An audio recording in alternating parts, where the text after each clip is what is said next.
नमस्कार, मेरा सफ़र संघर्ष से शिखर तक। आपका स्वागत है हमारे आज के पॉडकास्ट शो में। और आज हमारे मेहमान हैं the famous supreme court advocate mister Arafat Ahmad ji. तो अराफत जी, आपका बहुत बहुत स्वागत है। Thank you so much Rahul ji, thank you. तो ये हैं अराफत जी, जो रहने वाले यूपी के हैं और दिल्ली में रहकर बहुत शानदार तरीके से पिछले कई सालों से लगातार लोगों को अपने अनुभव से सपोर्ट करते आ रहे हैं और सोशल मीडिया पर भी काफ़ी फेमस हैं। अराफत अहमद के नाम से इनका सोशल मीडिया पर पेज है, यूट्यूब चैनल है, इंस्टाग्राम पर भी आप इनको देख सकते हैं। तो आप डिस्क्रिप्शन में जाकर इनके पेज पर भी जाइए और बहुत सारी एडवाइस फ्री में आप लोगों को, जिनको भी किसी भी तरीके की राय की ज़रूरत होती है, वहाँ पर ये लोगों को बहुत अच्छी अच्छी वीडियो के माध्यम से भी सपोर्ट करते हैं। तो आज हमारे गेस्ट हैं और आज इनसे जानते हैं इनकी जर्नी के बारे में, क्योंकि हमारा जो चैनल है वो संघर्ष से शिखर तक लोगों की जीवनी को बताता है। और आज इनसे प्रभावित होकर काफ़ी सारे नए लोग, जो नए बच्चे जो आज एडवोकेट बनना चाहते हैं, इस डिग्री को लेना चाहते हैं, क्या क्या इसके अंदर लूप होल्स हैं, क्या क्या परेशानी का सामना करना पड़ेगा, सारे सब्जेक्ट पर आज हम बात करने वाले हैं। तो अगेन स्वागत है सर आपका। Thank you so much Rahul ji, मुझे इन्विटेशन के लिए और इतनी तारीफ़ करने के लिए थैंक यू। तो शुरुआत करते हैं अराफत सर आपकी जर्नी से, कि आपका कब दिल्ली आना हुआ, कब आपने इस पेशे की शुरुआत की और आज आप कहाँ तक पहुँच गए हैं, एक बार हमारे दर्शकों को बताइए। हाँ, ऑब्वियसली जर्नी जो मेरी प्रोफेशनल जर्नी रही वो काफ़ी लंबी फ़िलहाल रही और अभी चल ही रही है। और ये जो संघर्ष है या स्ट्रगल है वो एक इंसान की ज़िंदगी में चलता रहता है। मैंने ही बहुत स्ट्रगल करा, एक यूपी का एक लड़का जो दिल्ली में आके रह रहा है और किसी मुकाम पे है, वो बहुत मुश्किल सफ़र रहा, बट बहुत अच्छा भी रहा। बहुत चीज़ें सीखने को मिली, बहुत चीज़ें अच्छी रही, बहुत चीज़ें ख़राब रही। तो मेरा प्रोफेशनल करियर स्टार्ट होता है 2007 से, जब मैंने सबसे पहले मैंने इंजीनियरिंग करी। मैं बीटेक ग्रेजुएट रहा, मैंने बायोइन्फॉर्मेटिक्स में इंजीनियरिंग करी। 2011 में मैं पास आउट हुआ। उसके बाद मैं दिल्ली आया। दिल्ली आने के बाद एक जो 20 साल का 21 साल का लड़का होता है, वो इतने बड़े शहर में आने के बाद, यूपी से आने के बाद, वो बस देखता रहा चीज़ें, यहाँ की भाग दौड़ और संघर्ष, बहुत सारा स्ट्रगल देखा, किसी तरीके से सर्वाइव करा। और उसके बाद मैं अपनी प्रोफेशनल लाइफ शुरू करी, छोटी सी जॉब शुरू करी। जॉब के बाद वो जब थोड़ा स्टेबल हुई तो फिर हमने बिज़नेस करे और बहुत कुछ अच्छा रहा, सक्सेसफुल रहा। मतलब मॉनेटरी वाइज अगर पैसे को देखा जाए तो सब कुछ अच्छा रहा, बहुत अच्छा चल रहा था। फिर कुछ ऐसी चीज़ें होती हैं लाइफ में कि वो मेरा बिज़नेस किसी वजह से मतलब अप एंड डाउन तो होता रहता है, तो वो अनस्टेबल हो गया। तो मुझे लगा नहीं यार, मतलब मेरे पापा हमेशा कहते थे कि कुछ भी करो बेटा, पर पढ़ाई हमेशा करते रहना। वो थोड़ा कम पढ़े थे बट वो बहुत अच्छी ऑफिसर थे, बट वो हमेशा पढ़ने में बहुत ज़ोर देते थे। और मैं भी, जितने भी यंग लोग हैं ये देख रहे हैं, मैं उनको ये बोलना चाहूँगा, पढ़ाई हमेशा करते रहना चाहिए। क्योंकि पढ़ने से आपकी मेंटालिटी चेंज होती है, पढ़ने से आपका रहने का तरीका बदलता है। और जितना आप पढ़ सके, जितनी आप डिग्री हासिल कर सके या प्रोफेशनल स्किल्स हासिल कर सकें, वो आप करते रहें। तो फिर मैंने बीटेक करने के बाद मैंने गुरु गोविंद सिंह इंद्रप्रस्थ यूनिवर्सिटी में एडमिशन लिया। मैंने एमबीए में एडमिशन लिया। मैंने एमबीए करा इंटरनेशनल बिजनेस एंड मार्केटिंग से। और उसके बाद वो मैंने एमबीए की डिग्री कंप्लीट करी, बीटेक, फिर एमबीए करा। फिर मैं काफ़ी टाइम बाहर भी रहा इंडिया से। मैं बाहर की बहुत सारी कंपनीज़ को बिज़नेस कंसल्टिंग करता रहा, मोटिवेशनल मतलब स्पीकिंग करता हूँ और बच्चों को, तो ये सब करता रहा। उसके साथ साथ पढ़ाई मेरी हमेशा चलती रही और प्रोफेशनल लाइफ के साथ फिर मैंने DU से तेग बहादुर खालसा कॉलेज से मैंने फ्रेंच में सर्टिफिकेशन करा, लैंग्वेज कोर्स। फिर मैंने फॉरेंसिक्स एक्सपर्ट और क्रिमिनल साइकोलॉजी में डिप्लोमा किया। और उसके बाद मैंने ये सब चल रहा था। और फिर मैं वापस जाता हूँ, अभी मैं लॉ, ये सब, अभी आप सोच रहे होगे कि मैं फिर वकील कैसे बन गया। करेक्ट। तो उसके बाद जब मैं बीटेक करने के बाद जब मैं जॉब और बिज़नेस कर रहा था, तो बेसिकली मैं यूपीएससी की प्रिपरेशन भी साथ साथ कर रहा था। तो जब मैं यूपीएससी की प्रिपरेशन कर रहा था तो उस टाइम मैं लॉज पढ़ने शुरू करा। मैं अंदर जब घुसता गया किताबों में, तो मुझे बहुत इंटरेस्टिंग लगा ये जो कानून है या जो फील्ड है। और ये एक ऐसी फील्ड थी, यह एक ऐसी फील्ड है जिसमें आप रह के पैसे भी कमा सकते हो और आप समाज की अगर सेवा करना चाहो, जो जो अगर आप बोला जाए जो दबे कुचले या निचले वर्ग के लोग हैं जिनके साथ अत्याचार हो रहा है या अन्याय हो रहा है, उनको आप एटलीस्ट रिप्रेजेंट करके उनको आप न्याय दिला सकते हो। और किसी प्रोफेशन में आप ऐसा नहीं कर सकते हो, मतलब comparative to most of the professions. तो फिर वो बैक ऑफ माइंड मेरे चलता रहता था, लॉ का इंटरेस्ट ऐसा है। तो फिर मैंने कहा कि चलो क्योंकि पैसे तो मैं ठीक कमा रहा था, ऐसा प्रॉब्लम नहीं थी। तो फिर मैंने लॉ करा। जब मैं लॉ कर रहा था, पढ़ाई कर रहा था, तो मुझे लॉ में इंटरेस्ट बहुत था। मतलब ऐसा बहुत सारे लोग सिर्फ करियर चूज़ करते हैं लॉ करने के लिए या वकील बनने के लिए कि उनको कुछ करियर बनना है, बट मेरा करियर ऑलरेडी सेट था। मैं तो बस अपने आउट ऑफ इंटरेस्ट मैं कर रहा था, तो ऑब्वियसली मुझे बहुत इंटरेस्ट आ रहा था इन सब चीज़ों में। तो मैंने बहुत अच्छे से पढ़ाई करी। एज ए प्रोफेशनल होने के बाद मैंने बहुत अच्छे से पढ़ाई करी और मेरा एक ही एम था कि जब मैं लॉ कंप्लीट करूँगा तो मैं सुप्रीम कोर्ट में ही प्रैक्टिस करूँगा। तो मेरा कोई और ऐसा नहीं था कि मैं डिस्ट्रिक्ट कोर्ट में या वहाँ जाऊँगा, क्योंकि सुप्रीम कोर्ट में मैं ज़्यादा लोगों को रिप्रेजेंट कर सकता हूँ, पैन इंडिया में लोगों की हेल्प कर सकता हूँ, और मॉनिटरी वाइज मैं जो मुझे लाइफ स्टाइल मुझे क्या कहते हैं मेंटेन करनी है, मैं वो वहाँ से थोड़ा कंपेरेटिव टू डिस्ट्रिक्ट कोर्ट और वहाँ से मैं ईजिली कर सकता हूँ। तो फिर मैं लॉ में गया। फिर लॉ जाने के बाद मैं प्रैक्टिस अच्छी कर रहा था, चीज़ों को जो चीज़ें मैं चाह रहा था उसी प्लान से होती गई। तो उसके बाद मैं सोशल मीडिया पे आया। मैंने कहा नहीं, और लोगों तक मेरी बात पहुंचनी चाहिए। तो फिर मैंने कुछ वीडियोस बनाने शुरू करे, फ्री टिप्स देनी शुरू करी बेसिक लॉज पे जो हमारे बहुत सारे उनको नहीं पता है, जनता को या पब्लिक को। और मैं चाहता हूँ कि ये चीज़ें जो बेसिक लॉज हैं, बहुत सारे बेसिक लॉज हैं, अगर वो अगर बच्चों को या सारे इंसान को सीखना, ये उनका राइट है, उनको सिखाना चाहिए।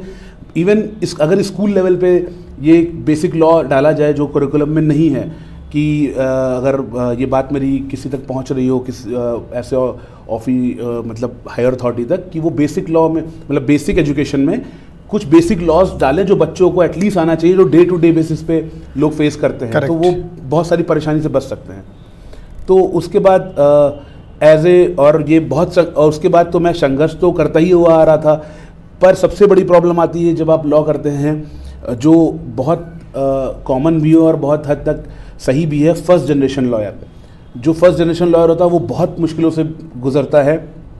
तो as a first generation lawyer मैंने बहुत संघर्ष करा अब कि कैसे अभी कहाँ जाऊँगा, कैसे करूँगा, कौन मतलब ऑब्वियसली सबको गॉडफादर चाहिए होता है, ये मेरे लिए बिल्कुल नई फील्ड थी। या जो भी नए बच्चे हैं फर्स्ट जनरेशन लॉयर आते हैं, वो कुछ दिन तक पैसे नहीं कमा पाते हैं, उनको केसेस नहीं मिलते हैं, बहुत उनको मेंटल हैरेसमेंट होता है और वो छोड़ देते हैं।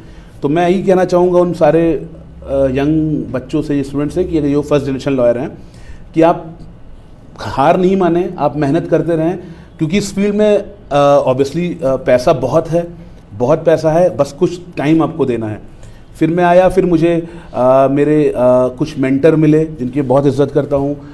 Mister Sadashiv Gupta advocate on record है सुप्रीम कोर्ट में, उनको मैं अपना मेंटोर मानता हूँ। उन्होंने मेरी बहुत हेल्प, इवन हम लोग साथ में अभी भी काम करते हैं, और he is one of the best lawyer in supreme court. मुझे mister Sachin Puri senior advocate हैं दिल्ली हाई कोर्ट में, वो वाइस प्रेसिडेंट भी हैं दिल्ली हाई कोर्ट के। उन्होंने मुझे क्या कहते हैं बहुत हेल्प करी। तो ऐसे लोग मिले, अच्छे लोग, जो मुझे इन चीज़ों में मदद करते हुए आए, और उसके बाद सिलसिला चला। और आज मैं जिस भी मुकाम पे हूँ, वो मतलब मेहनत, संघर्ष, लोगों का साथ, और अपनी एजुकेशन जो मेरे पिताजी ने, मेरे फादर साहब ने सिखाई थी कि पढ़ते रहो, तो पढ़ता रहा मैं। इवन अब तो ये पेशा ही ऐसा है कि आपको रोज डेली पढ़ता ही रहना पड़ेगा, अब तो डेली पढ़ना ही पढ़ना है। तो ऐसे रहा सफ़र, ठीक चल रहा है। पढ़ते रहेंगे तो आगे बढ़ते रहेंगे, पढ़ते रहेंगे तो आप बढ़ते रहेंगे आगे। ठीक है, आप शॉर्टकट तरीकों से आज के ज़माने में पैसे कमा सकते हैं, बट वो 100 में से 1 या 2 लोग, लेकिन वो टिकता नहीं है। फिर वो टिकता नहीं है, टिकता भी है, चलिए उस बहुत सारे एग्जाम्पल्स हैं, हाँ, जिनके पास गलती से पैसा आ जाता है। ठीक है। और वही एजुकेशन है, तो आप एजुकेशन से अपनी मेंटालिटी, अपनी लाइफस्टाइल चेंज करते हैं, जो आपके पर्सनालिटी में दिखता है, तो आपको वो बहुत ज़रूरी। और मेरा हमेशा से मतलब मुझे अभी भी लगता है कि मुझे आज की डेट में भी मैं सोचता हूँ कि मैं क्रिमिनल में PhD कर लूँ। और मैं रोज़ प्लान करता हूँ, फिर मैं सोचता हूँ यार मैं ऑलरेडी इतनी पढ़ाई कर रहा हूँ, अभी मैं PhD करके क्या कहते हैं, तो अगर मैंने PhD कर ली तो मैं ऐसा आदमी हो जाऊँगा जो डॉक्टर भी है, जो इंजीनियर भी है, और जो वकील भी है। शानदार। ठीक है। तो बढ़िया इंटरेस्टिंग रही सर आपकी जर्नी। काफ़ी सारी चीज़ों से गुजरते हुए आप सुप्रीम कोर्ट तक पहुँचे हैं। और सर एक लाइन सुनी है, काफ़ी सारे क्वेश्चंस मैंने सोशल मीडिया पर भी सुने हैं, मीम्स भी सुनी हैं कि वकीलों से और पुलिस वालों से बचकर रहना चाहिए। ये इसका मतलब थोड़ा समझाइए, क्योंकि आप वकील हैं, इसका सही जवाब आप ही दे पाएंगे। देखिए इसमें मैं यही बोलूँगा कि हाँ ठीक है, ये लाइन लोग इसलिए भी बोलते हैं कि वकीलों के पास जब आप आते हैं तो बहुत क्योंकि जुडिशरी या आप जब जस्टिस जो सिस्टम है इंडिया का वो बहुत महंगा है, तो जब आप आएंगे अपने जस्टिस के लिए तो आपके बहुत पैसे खर्च हो जाएंगे। अगर आप सुप्रीम कोर्ट की बात करें तो ऑब्वियसली वहाँ पे बहुत महंगे महंगे लॉयर्स हैं, या आप डिस्ट्रिक्ट कोर्ट में भी जाएँ तो अगर एक साधारण आदमी है जो 10,000 महीने का कमा रहा है तो वो अगर किसी केस में फंस जाता है तो उसको ऑब्वियसली न्याय पाने के लिए क्या कहते हैं पैसे खर्च करने पड़ेंगे। इसलिए लोग ऐसा कहते हैं कि वकीलों और पुलिस से दूर रहें, बट वकील के पास तो देखिए आप तभी आते हैं जब आप किसी मजबूरी में होते हैं। वकील तो एक आखिरी ऑप्शन है।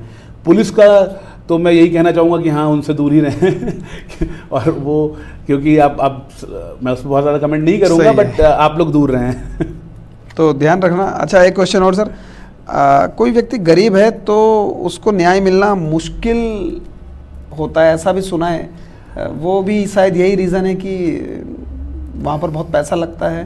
देखिए न्याय व्यवस्था जो अपने इस देश की है वो बहुत अच्छी है और बहुत अच्छे वकील हैं, बहुत अच्छे प्रोमिनेंट लॉयर्स हैं, बट न्याय व्यवस्था का ड्रॉबैक ये है कि वो बहुत महंगी है। अगर एक कॉमन आदमी है जो क्या कहते हैं जो जस्टिस या जो न्याय चाह रहा है उसको बहुत पैसे खर्च करने पड़ेंगे। तो कंपैरेटिव टू अमीर और गरीब, देखिए लॉ तो सबके लिए देश का कानून बराबर है, पर अगर आपको पैसे खर्च करने के लिए न्याय चाहिए तो जो गरीब आदमी है उसको पैसे खर्च करना उसके लिए बहुत मुश्किल, उसकी डेली बेसिक नीड्स पूरी नहीं हो रही हैं। तो इसलिए गरीबों को न्याय मिलना, अगर मैं ऐसे बोलूँ इन कॉन्टेक्स्ट ऑफ मनी और कंपैरेटिव टू अमीर लोग, तो वो थोड़ा मुश्किल है। मतलब सीधा मैसेज ये है कि कोर्ट कचहरी से थोड़ा सा दूर रहें तो ज़्यादा बेहतर। हाँ, मैं तो हर सबको यही बोलता हूँ, मेरे पास क्लाइंट भी आते हैं। हाँ। जब तो मैं उनको बोलता हूँ कि आप कोशिश करें कि इसको आउट ऑफ कोर्ट सेटलमेंट कर लें, या जो भी सुन रहा है मैं जो भी कोर्ट केस में जाना चाहता है या करना चाहता है, या किसी की भी कुछ आपस में कुछ भी विवाद चल रहा है या डिस्प्यूट है, तो वो कोशिश करें कि आपस में निपटा लें, पुलिस स्टेशन या कोर्ट कचहरी ना जाए, क्योंकि फिर आपको पता है कि लोग यही कहेंगे कि पुलिस और वकील से दूर रहें। तो आप कोशिश करें कि कोर्ट कचहरी ना ही आए, तो बेहतर है। थोड़ी न्याय व्यवस्था या न्यायपालिका की भी जिम्मेदारियां कम हो जाएंगी, ऑलरेडी बहुत पेंडिंग केसेस हैं। सर क्या वकील बनने का मकसद सिर्फ पैसा कमाना हो सकता है, या कुछ वकील ऐसे भी होते हैं जो समाज सेवा भी करते हैं, या कुछ वकील ऐसे भी होते हैं जो कुछ लोगों के केस 10% या उन्होंने लिख रखा है कि हम गरीबों के केस को फ्री लड़ेंगे, मतलब क्या मानना है आपका? देखिए बहुत देखिए पैसा तो सबको चाहिए, वो तो एक अल्टीमेट ट्रुथ है, और जो भी आदमी कोई भी काम करता है पैसे के लिए करता है, तो पैसा तो सर्वाइव करने सबको चाहिए। पर हाँ वकील बहुत सारे वकील हैं जिनको मैं जानता हूँ, मैं पर्सनली किसी का नाम नहीं लूँगा, बट जो फ्री में लोगों का काम कर रहे हैं, जो एनजीओ के साथ जुड़े हैं। इवन हमारी दिल्ली की जो बार काउंसिल है वो गरीबों को फ्री, हर कोर्ट में एक व्यवस्था है, आप जाएं और आपको फ्री में लॉयर मिलेगा। तो वो वकील जो हैं जो उससे जुड़े हुए हैं वो फ्री में ही अपना टाइम और पैसा वो मतलब अपना टाइम और एफर्ट्स दे रहे हैं। इवन मैं हूँ या और बहुत सारे लोग हैं जो मैं हूँ, या मैं भी ऐसा करता हूँ कि रेप विक्टिम्स या जो रेप के विक्टिम्स हैं उनके केसेस में बिल्कुल फ्री ऑफ कॉस्ट लड़ता हूँ। और दो वो रेप केस जेन्युइन होने चाहिए, क्योंकि आजकल फेक केसेस भी बहुत आते हैं स्पेशली रेप के, और बहुत सारे लोग हैं जो सेवा भी करना चाहते हैं। बट फिर यही बात है कि इस फील्ड में बहुत अगर आप एक नॉलेजेबल वकील हैं, आपकी पकड़ कानून पे अच्छी है, तो पैसे की आपको इस फील्ड में कभी कोई कमी नहीं होगी। बहुत बढ़िया। अच्छा एक और क्वेश्चन है सर कि वकील क्या जज से ज़्यादा पैसे कमा सकते हैं या कमाते हैं? ये आपने बहुत अच्छा क्वेश्चन पूछा और बहुत सारे लोग ये पूछते हैं। देखिए अगर पैसे की बात करें, सिर्फ मॉनेटरी बात करें, तो मतलब ये बहुत इजी है एक वकील के लिए। जज जितना एक महीने में कमाता है, कोई भी जज हो, मैं डिस्ट्रिक्ट कोर्ट से लेके सुप्रीम कोर्ट ऊपर तक की बात कर रहा हूँ, उतना वो एक दिन में कमा सकता है, और कमाते हैं उसका 3 गुना ज़्यादा एक दिन में लोग कमाते हैं, जिनको मैं भी जानता हूँ। ऐसे ऐसे वकील भी हैं जो एक दिन का 10-10, 20-20 लाख रुपए भी चार्ज करते हैं। 10-20 lakh is a very small amount. ऐसे लोग भी हैं जो पर डे 1-1 करोड़ और 50-50 लाख रुपए कमाते हैं इसी मेरे मतलब हमारे उठने बैठने वाले सर्किल में।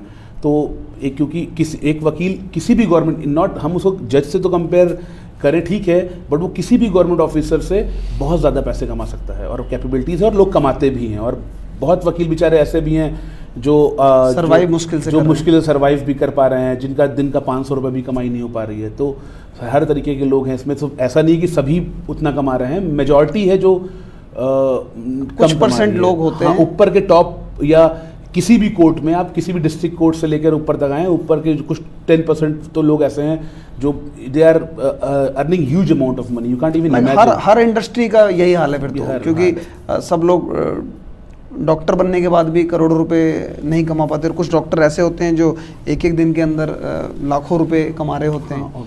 कुछ डांसर्स होते हैं जो बड़े फेमस हो जाते हैं, कुछ एक्टर हैं जो एक एक दिन का चार्ज बड़ा 200-200 करोड़ एक एक मूवी का लेते हैं। अभी आप बड़े एक्टर्स जो हैं हमारे इंडिया के जो टॉप 5 हैं वो 100 करोड़ 200 करोड़ एक मूवी का चार्ज कर रहे हैं। और कुछ मूवीज हैं जो 10 ही करोड़ के पूरे बजट में बन जा रही हैं। तो वो हर इंडस्ट्री में, हर इंडस्ट्री के तो आपकी स्किल्स को भी आपको उसको अपने उसको मैच करना पड़ेगा। ऐसा नहीं है कि कोई भी आगे किसी को भी 10 लाख पर हेयरिंग का दे देगा, या हमारे देश के बहुत टॉप वकील जिनका आप भी सुनते होंगे वो 15-20 लाख हेयरिंग के लेते हैं, वो ऑब्वियसली लेते हैं एक ही के पेरेंट्स का वो तो, बट उनकी फिर वो पकड़ है कानून पे, उन्होंने खुद को बनाया ऐसा, उन्होंने मेहनत करी है, उन्होंने ग्रास रूट लेवल से जाके आज वहाँ पहुँचे हैं। वो ऐसा नहीं कि ओवरनाइट आप उठकर आ गए और अब आप बोलने लगे मेरी 10 लाख रुपए फीस है। आपको एक स्टेप है, उसको चढ़ते जाना है। एक ग्रेड श्रेणी में आपको आने के लिए आपको नीचे से ही आना पड़ेगा। ऐसा नहीं कि आपने आज लॉ करा या आज आपने वकालत ज्वाइन करी और आप 10 लाख या 5 लाख या इवन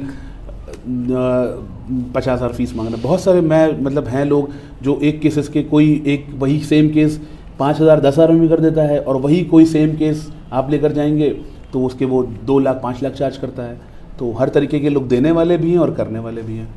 करेक्ट सर। आजकल बहुत सारे सोशल मीडिया पर रील्स भी मैं देखता हूँ, कुछ लड़कों के ऊपर बहुत सारे केस के बारे में सुनने में आता है कि लड़की ने रेप केस लगा दिया, इस लड़की के साथ इसने गलत कर दिया। तो आपका क्या मानना है सर? आप तो वहाँ रहते हैं न्यायपालिका के पास आसपास ज़्यादा, तो क्या लगता है आपको कि ये जो केसेस होते हैं लड़कियाँ अपनी मर्जी से खुशी से लगाती हैं, या इसके पीछे क्या कारण हो सकते हैं, या इसमें कितने % रेशो होता होगा सच्चाई, कितने % सच्चाई? देखिए सर, इसमें ऐसा है ना कि जैसे आज का माहौल है सर, ये बहुत मॉडर्न और बहुत खुला माहौल है। सारे समाज के लोग एक साथ उठते बैठते हैं, लड़के लड़कियों में कोई फ़र्क नहीं रह गया, और बहुत ओपन है चीज़ें, फ़ोन है, इंस्टाग्राम है, और बहुत सारी डेटिंग ऐप्स हैं। तो कोई भी 2 यंग लोग मिलते हैं और उनके बीच में फिर वो घूमते फिरते हैं, गर्लफ्रेंड बॉयफ्रेंड बनते हैं, इवन फिजिकल होते हैं, अपनी मर्ज़ी से सब लोग होते हैं। मतलब 90% 70% केसेस में ऐसा होता है, फिर वो किसी भी तरीके से जो भी XYZ रीज़न रहा उनका ब्रेकअप हो गया। और ब्रेकअप होने के बाद ये आजकल बहुत कॉमन है, हमारे पास भी आते हैं कि लड़कियां बोलती हैं कि सर उसने मुझे ऐसा करके मेरे शादी का वादा किया था और मुझसे शादी नहीं कर रहा है, अब मुझे छोड़ रहा है, मेरे साथ फिजिकल हो गया। और उसके बाद उनके ऊपर जो सेक्शन 69 है हमारा, कि शादी का वादा करके आप उनके साथ फिजिकल होते हैं फिर शादी नहीं करते हैं, उसमें रेप के चार्जेस लगते हैं। और बहुत यंग लड़के जिनको मैं जानता हूँ, पर्सनली जानता हूँ, जो आज की डेट में जेल के अंदर हैं और बाहर नहीं आ पा रहे हैं। तो उसमें फेक केसेस भी हैं, बहुत जेन्युइन केसेस भी ऐसे हैं। कुछ लड़के भी ऐसे हैं जो सिर्फ जो लड़कियों के साथ घूमना फिरना पसंद करते हैं बट चीज़ों को आगे नहीं बढ़ाना चाहते हैं, तो वो भी हैं। और कुछ अच्छे लोग भी हैं, किसी वजह से होगी मिसअंडरस्टैंडिंग और रिलेशन आगे नहीं बढ़ पाया तो लड़कियों ने रेप का केस लगा दिया। तो ये बहुत कॉमन है, इवन आज के दौर में तो ये बहुत कॉमन है। तो मैं लड़कों से स्पेशली यही बोलूँगा कि वो थोड़ा, क्योंकि ये कानून सर थोड़ा जो है, ये कानून लड़कियों को फेवर करता है थोड़ा, जो इसका ड्रॉबैक है वो लड़कियों को फेवर करता है। तो मैं सबसे यही अपील करूँगा, जो भी यंग जनरेशन में रही है, कंट्रोल रखें थोड़ा, वो थोड़ा कंट्रोल रखें। अगर आप किसी का रिलेशनशिप में हैं या आते हैं तो पहले तो उससे शादी का वादा आप नहीं करिए कि मैं शादी करूँगा, या आप उसकी जो भी चीज़ें हैं इज्जत के साथ आप खिलवाड़ नहीं करें। अगर आपसे चीज़ें नहीं हो रही हो तो आप बैठ के समझा के आप अलग हो जाएं।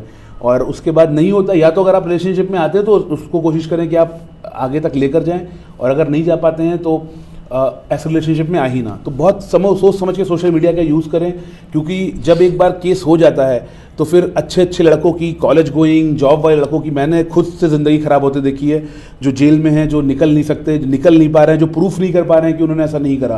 क्योंकि आजकल लोग बहुत इजी है सर एक सोशल मीडिया पे रात में या लेटे हुए मैसेज करना कि आई लव यू और मैं तुम्हें सर अपनी ज़िंदगी स्पेंड करना चाहता हूँ, वो आप इमोशंस में आके कह देते हैं। नेक्स्ट डे फिर कुछ हुआ तो वो सारी चीज़ें आपकी डिजिटल प्रूफ बनती जाती है और वो सब कोर्ट में जब प्रेजेंट होती है तो वो सारी चीज़ें आपके अगेंस्ट आ जाती हैं।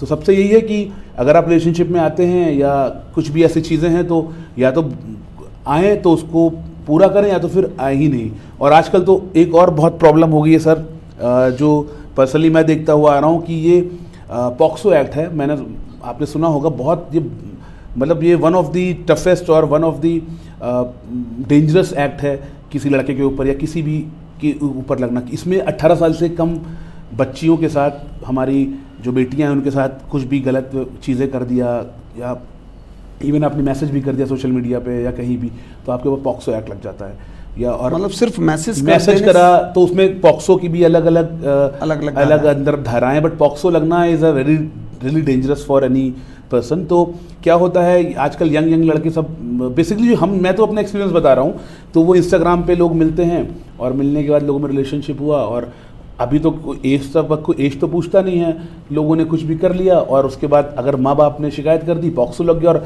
मैंने देखा है सर 18 साल के बच्चे, 19 साल के बच्चे जो दिल्ली में तिहाड़ में हैं, अच्छे घर के लड़के, पढ़ने लिखने आए बच्चे, वो 18 साल से कम बच्ची के उसमें लड़कियों के साथ आप रिलेशनशिप में आ गए और आज जेल में हैं। और मुझे नहीं लगता है वो भी जल्दी बाहर भी आएंगे क्योंकि ज़मानत होना से बहुत मुश्किल है। तो प्लीज़ जो भी ऐसे यंग बच्चे हैं या यंग लड़के हैं या लड़कियां हैं सुन रहे हो तो वो चीज़ों को अवॉइड करें और बहुत सोच समझ के कुछ भी चीज़ें करें।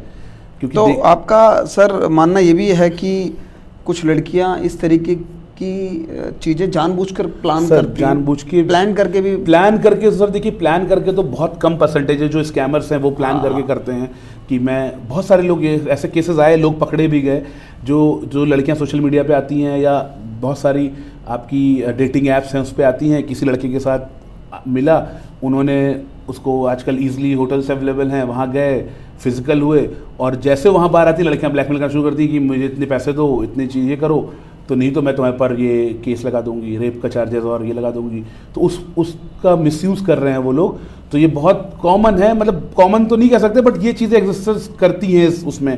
तो वो फेक केसेस में भी आते हैं कि वो फेक है, पर वो सब लोग तो ऐसा नहीं करते हैं, कुछ जेन्युइन केसेस भी हैं। कुछ ऐसे केसेस हैं कि लड़कियों को पता है आजकल सोशल मीडिया के थ्रू या अवेयरनेस इतनी है, हमारे ऐसे वकील अवेयरनेस फैला रहे हैं रील्स बना के या उस पर आकर, तो लड़कियों को मालूम है तो उनको कि वो क्या करते हैं, ब्रेकअप भी हो गया, वो तो मजाक में सर जाके कि मुझसे मेरे साथ रहो, बात करो, उन्होंने बस मजाक में जाके एप्लीकेशन दे दी पुलिस में कि ऐसा रहा। उसके बाद सर जो शुरू होते हैं चार्जेस, बहुत गंभीर धाराओं में केसेस होते हैं जो परिवार के लिए भी एक बहुत मुश्किल समय होता है, क्योंकि आपको सर फाइनेंशियली बहुत आपके ऊपर ये भारी पड़ता है और सर उसमें फिर जेल से निकलना थोड़ा मुश्किल हो जाता है, क्योंकि फिर जब अगर आप एक रेप के एक्यूज़ हैं, आप बाहर आ रहे हैं ज़मानत पे भी, तो फिर आपको जॉब नहीं मिलती है, समाज आपको सिर्फ एक्यूज़ हैं, आप ये प्रूफ नहीं हुआ है कि आपने ऐसा ही करा, क्योंकि जब तक कोर्ट फैसला नहीं देती तो आप एक्यूज़ ही हैं।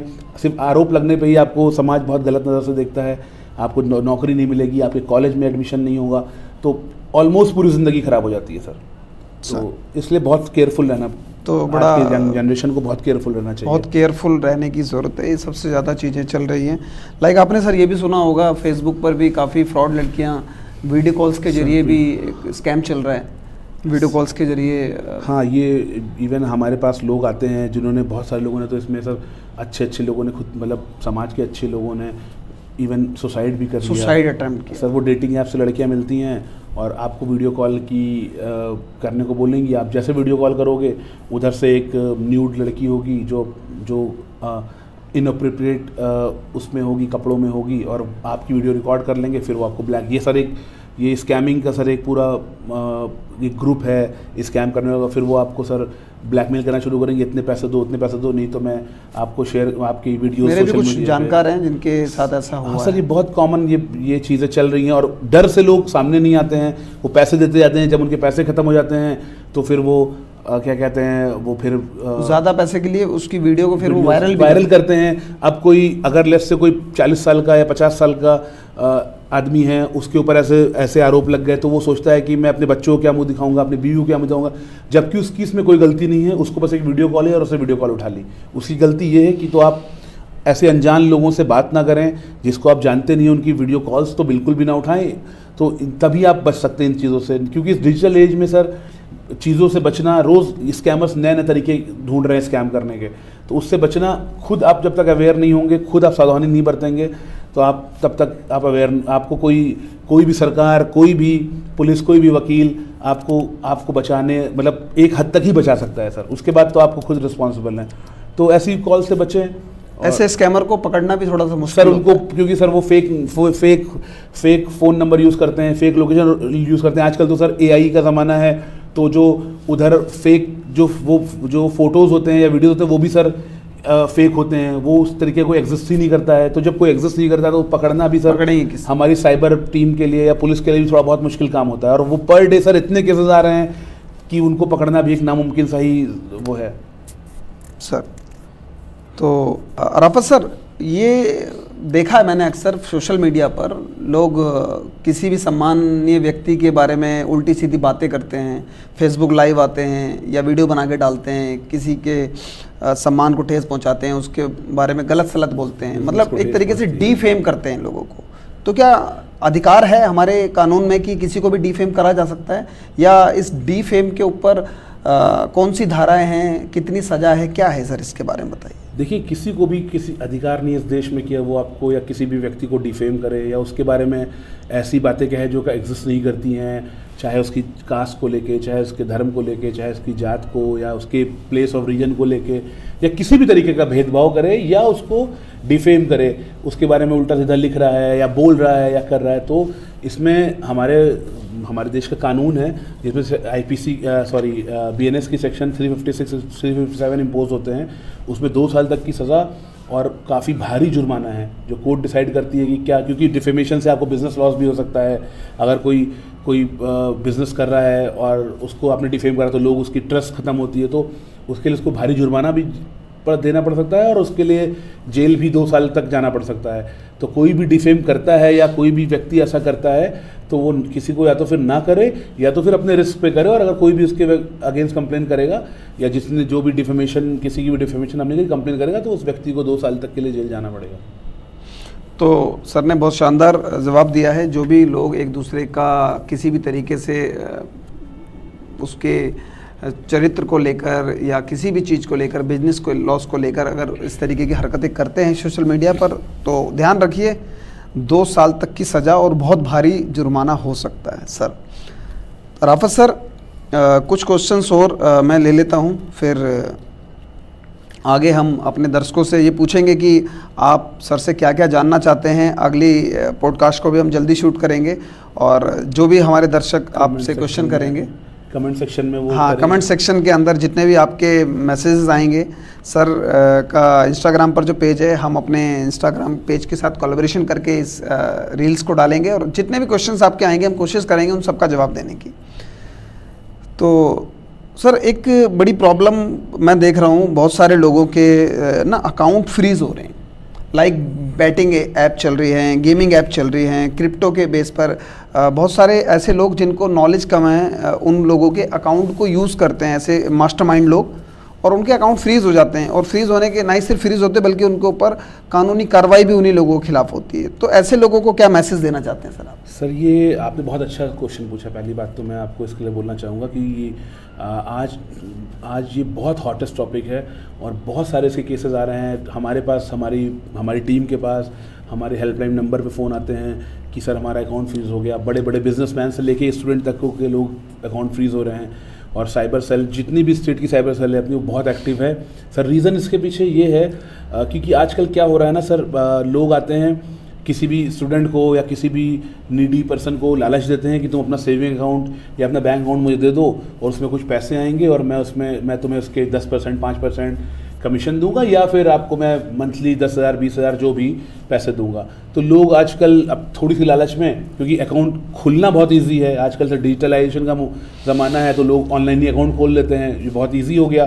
तो लोग अकाउंट खोलते हैं और अपने अकाउंट किसी को भी हैंड ओवर कर देते हैं। उसके बाद सर उसमें क्रिप्टो करेंसी के नाम पे जो स्कैम्स हो रहे हैं, जो ट्रेडिंग के नाम पे स्कैम्स हो रहे हैं, वो स्कैम के पैसे उनके अकाउंट में डाले जाते हैं, उसके बाद वो पैसे निकाले जाते हैं और वो कुछ कमीशन देने के बाद, या फिर बेटिंग ऐप्स हैं और ऐसा अगर उसके बाद सर वो तो पैसा लेके चला जाता है, पर जिसने अपने अकाउंट दिया था किसी नासमझी में या थोड़े से पैसे की लालच में, उसको सर 1 महीने बाद 2 महीने बाद साइबर क्राइम की नोटिस आती है, जो आना तय है, जो आपके पास आएगी चाहे आपकी, और साइबर क्राइम की नोटिस आती है।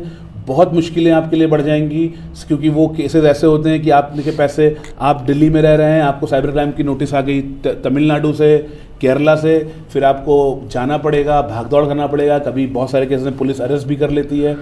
तो मैं सबसे यही बोलूँगा, क्योंकि बहुत सारे लोग ऐसे यंग लोग होंगे जो ये रील देखेंगे भी, मैं उनसे ये बोलूँगा कि आपसे कोई भी व्यक्ति आता है, कितनी पैसे की लालच देता है, आप उसको अपना अकाउंट या कोई भी पर्सनल चीज़ें बिल्कुल भी हैंड ओवर ना करें, स्पेशली अपना सेविंग अकाउंट, क्योंकि ये बहुत बड़ा आज की डेट में, क्योंकि यूथ हमारे बहुत सारे जॉबलेस हैं, तो उनको छोटे पैसों के लालच में दिया जाता है। तो बस इससे मैं बोलूँगा बचना, आप उसको साफ मना कर दो, वो कुछ भी करे, क्योंकि अल्टीमेटली जिसका अकाउंट है, जो ओनर है, कितना बड़ा भी स्कैम होगा वो झेलेगा वो सर, उसको भाग दौड़ करनी पड़ेगी, वकील, पुलिस, ये सब कोर्ट कचहरी के चक्कर, और फिर उसके पास बहुत मुश्किलों का सामना करना पड़ेगा, फिर जेल में रहना पड़ेगा, कोई बचाव नहीं है सर उसमें। जेल भी जा सकते हैं सर, बिल्कुल जेल जाएंगे अगर क्योंकि अगर स्कैम हो रहे हैं बहुत, और उनको तो पता नहीं पैसे कहाँ से आए, किसी ने भी भेज दिए, उनको तो मालूम नहीं है, क्योंकि उनको तो कमीशन मिल रहा है, उनको कमीशन मिल रही है, पैसे कहाँ से आ रहे हैं, वो हमारे आपके जैसे लोगों को आजकल लोग स्कैम करके, जैसे अभी आपने बात करी थी कि वो वीडियो कॉल पे स्कैम हो रहे हैं, तो उसके पैसे उनके अकाउंट में मान ले डाल दिए गए, वो तो कोई एक्सेस नहीं करते हैं जिसने वीडियो कॉल करी। आप ट्रेसेबल हो, क्योंकि आपकी KYC हो रखी है, तो आपके पास पुलिस आएगी, आपको घर से उठा के लेके चली जाएगी, फिर आप जवाब देते रहना कि मैंने उन भैया के कहने पे ये दिया था, वो दिया था, क्योंकि वो भी निकल जाएंगे। तो ये बहुत दिक्कत है, और ये बहुत कॉमन कंसर्न है आज की डेट में, जो हमारे हेल्पलाइन पे बहुत, स्पेशली ये फ़ोन डेली सर हज़ारों फ़ोन ऐसे हमारे, जो मैंने हेल्पलाइन हमारी ऑफिस की, तो उस पर आते रहते हैं सर। और ये मैं देखता हूँ, तो आपने बहुत अच्छा क्वेश्चन भी पूछा ये, तो ये यूथ को मैसेज आप भी अपनी तरफ से दें, और मैं भी दे रहा हूँ कि प्लीज़ ऐसा अपना अकाउंट बिल्कुल भी ना शेयर, थोड़े से पैसों के लालच में, थोड़े से पैसे, क्योंकि जितना कमाओगे नहीं उससे कई गुना ज़्यादा लग जाएगा, और अलग खत्म, हैरेसमेंट अलग होगी आपको पुलिस चौकी और कोर्ट कचहरी करने में सर। राफत सर, बहुत सारे कोर्ट के अंदर या बहुत सारे जगहों पर मैंने चीज़ें देखी हैं कि कुछ लोग किसी के चेक को चुरा लेते हैं। मेरे एक मित्र हैं जिन्होंने मुझे बताया था कि उनके कुछ चेक चोरी हुए हैं, और चेक चोरी करने वाला उनका परिचित ही है, और उन्होंने उसके चेक पर फ्रॉड सिग्नेचर किए, और अलग अलग कई लोगों के द्वारा चेक बाउंस करवा दिए, और उसके खिलाफ फिर मुकदमा, चेक बाउंस का मुकदमा डाल दिया। अब ऐसे केस में सर, जिसके चेक चोरी हुए हैं वो फंसने वाला है, या जिसने चेक चोरी किए हैं, आपका क्या मानना है सर? सर देखिए, पहले जिसने चोरी किए हैं तो ऑब्वियसली उसने गलत काम किया है, वो तो फंसेगा ही, पर इनिशियली जिसके भी चेक चोरी हुए और वो चेक बाउंस हो गया, उसकी फेक सिग्नेचर करी गई, तो उसके ऊपर एक केस हो जाएगा NI एक्ट पर। NI एक्ट 138 के चेक बाउंस के केसेस चलते हैं, बट देखिए उसमें सावधानी बरतने की ज़रूरत है बहुत ज़्यादा आज की डेट में, क्योंकि लोगों के पास 2-3 बैंक के अकाउंट हैं, चेकबुक का पता नहीं है, किसी ने निकाल लिए, कभी कभी लोग साइन करके भी चेक रख देते हैं।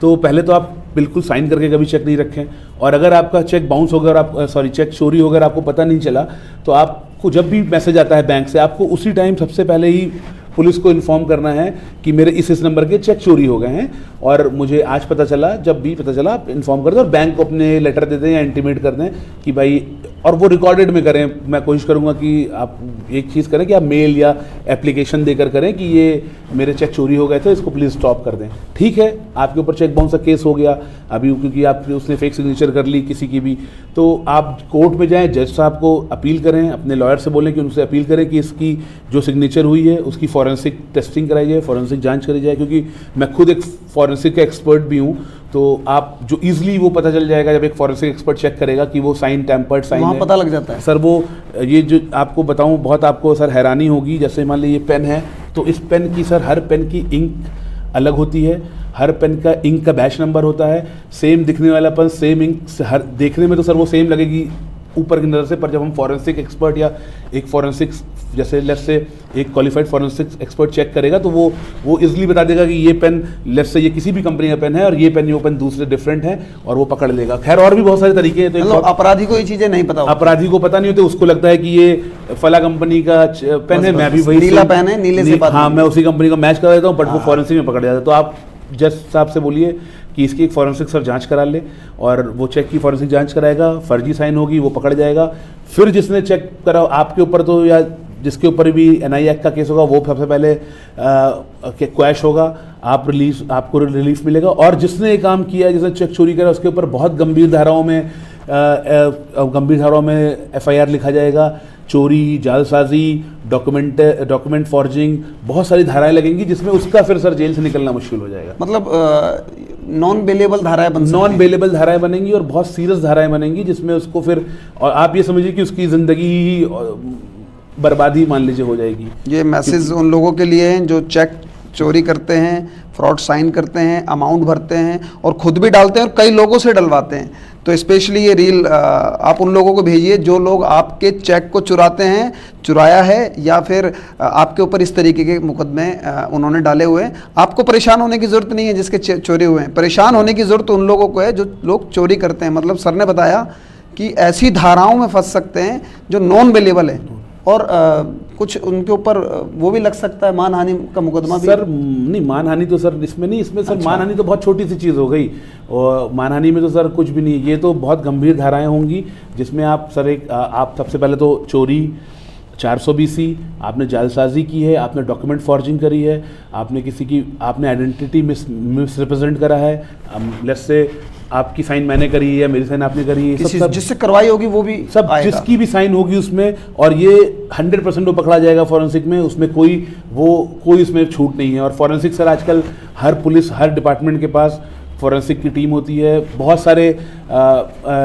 मतलब प्राइवेट एजेंसीज है जो फॉरेंसिक की जांच करती हैं, तो वो कोर्ट की बस ऑर्डर देने की देर है कि फॉरेंसिक जांच हो जाए इस चेक की, कोर्ट ऑर्डर कर देगा, आप उसकी। सर आपके इस जवाब से बहुत सारे लोगों को सर राहत मिलेगी, क्योंकि लोग इसी तरीके के, बहुत सारे लोगों को सर राहत भी मिलनी चाहिए और बहुत सारे लोगों को डरना भी चाहिए जिन्होंने ऐसा काम किया है। Correct sir.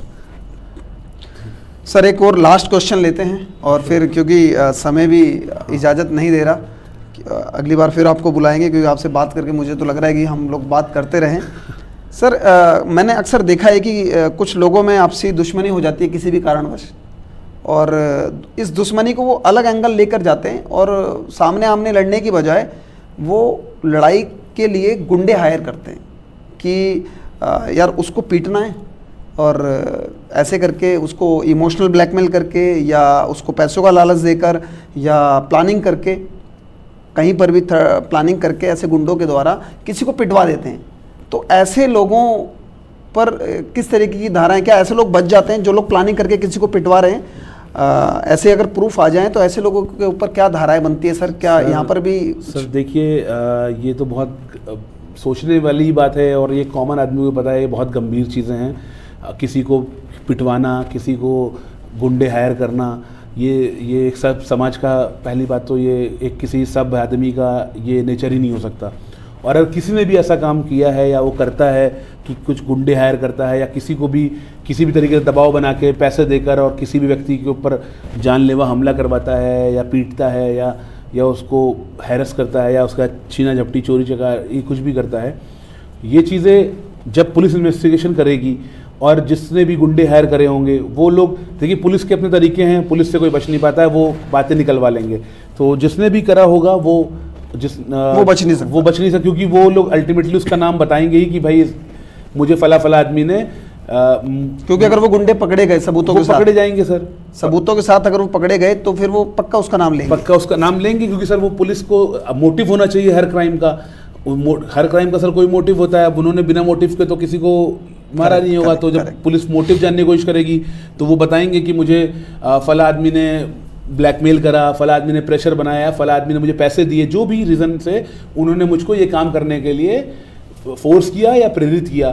तो जो धाराएं उस दोनों पे लगेंगी या जो व्यक्ति को चोट आई है वो सारी धाराएं उस आदमी पे भी लगेगी, इवन कुछ एक्स्ट्रा भी लगेगी कि उसने ऐसे काम करने के लिए, अब उसमें सर उसमें क्या कहते हैं मतलब जानलेवा हमला या जान से मारने के इरादे से आप आए या चोरी या क्या कहती है सर, बहुत सारी जो धाराएं बनती हैं, जो भी, हाँ, जो वो जो भी चोटें हैं और उस टाइम वो लगेंगी, और उसमें सर सारी नॉन बेलेबल धाराएं उसमें, तो वो उसमें फिर सर वही है कि वो जेल जाएगा और फिर पहले तो पुलिस की रिमांड में रहेगा, तो उसकी अच्छी खासी पुलिस वाले उनसे निकलवाने के लिए सेवा कर देंगे। फिर उसके बाद जब वो जेल जाएगा तो फिर वो कोर्ट कचहरी का चक्कर है, फिर वो सर चलता रहेगा और वो फिर खुद पे पछताएगा कि मैंने ऐसा काम क्यों करा था या मुझे नहीं करना चाहिए था। तो मैं तो हमेशा ही कहूँगा सबसे कि कोर्ट कचहरी से ही दूर रहें। तो सर ने बहुत शानदार जवाब दिया है। ऐसे लोग जो इस तरीके की हरकतें करते हैं उन लोगों को, मेरा भी एक, स्पेशली मैं एडवोकेट नहीं हूँ लेकिन फिर भी थोड़ा सा मैं भी मशवरा राय देना चाहता हूँ। ऐसे लोग जो इस तरीके की हरकत करते हैं वो बहुत गलत धाराओं में फंस सकते हैं। अगर आपके मन में भी ये वीडियो देखने से पहले तक ये मन था कि किसी के साथ ऐसा करवाएंगे, इससे आपको कुछ हासिल हो जाएगा, तो कृपया करके ऐसी सोच बाहर निकाल दीजिए, क्योंकि ये आपके और आपके परिवार के लिए हानिकारक हो सकती है। Thank you. और साथियों, ये थे हमारे बीच में supreme court advocate mister Arafat Ahmad ji, और बहुत ही शानदार तरीके से सर के साथ बात करके मज़ा आया, और डेफिनेटली आपको भी मज़ा आया होगा। और आप कमेंट बॉक्स में जाइए और जाकर क्वेश्चन पूछिए कि सर से आप और क्या क्या जानना चाहते हैं। हम सर को रिक्वेस्ट करेंगे कि अगली बार आएँ और हमारे बीच में आप सब लोगों के जितने भी क्वेश्चंस हैं, और आप सर को इंस्टाग्राम पर जाकर फॉलो भी करिए।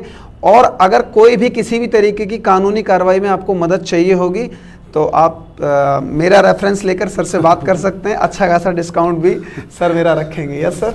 Thank you so much sir, obviously आपका करेंगे। और बहुत अच्छा लगा मुझे, आपने इनवाइट करा, हम लोगों ने इतना टाइम दिया, और मैंने कोशिश करी कि आपके सारे सवाल, या आपने भी कोशिश करी कि जो प्रेजेंट डे में चीज़ें हैं चल रही हैं उसको कवर किया जाए। बट ऑब्वियसली 1 घंटे की बातचीत में पूरा लॉ या पूरी चीज़ें कवर करना तो मुश्किल ही है। बट बहुत अच्छा लगा मुझे आपके, मैं डेफिनेटली चाहूँगा कि आपके पॉडकास्ट पे मैं दोबारा आऊँ और कुछ आप जनता की और जैसा कि हम अपने हर गेस्ट को अपनी तरफ से कुछ गिफ्ट देते हैं, तो हम अपना एक शानदार गोल्डन पेन सर को गिफ्ट करते हैं। Thank you sir, thank you so much. मैं इसको संभाल के रखूँ और कोशिश करूँगा सब कुछ सिग्नेचर पेन है, सिग्नेचर पेन है, इसको कुछ अच्छे केसेस में जिसमें समाज का कुछ भला होगा उस पर सिग्नेचर करूँ। Thank you sir, thank you so much.